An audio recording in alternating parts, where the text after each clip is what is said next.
Unit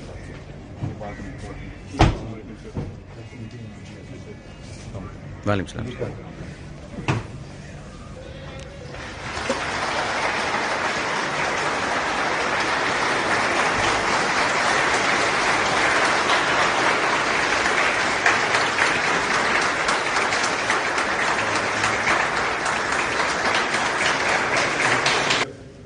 बहुत unexpected.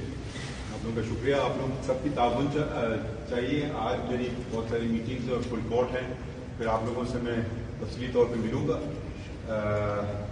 ये याद रखिए कि अदालत और सुप्रीम कोर्ट लोग खुशी से नहीं आते, मसले अपने ख़त्म करने के लिए आते हैं।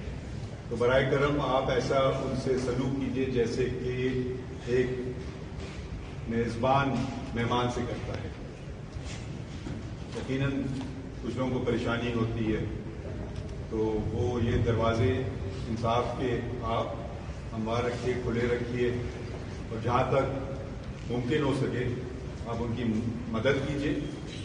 बाकी काम हमारा, इंशाल्लाह आपसे मुलाकात होगी और तफसीली तौर पर। आप सब लोग का शुक्रिया।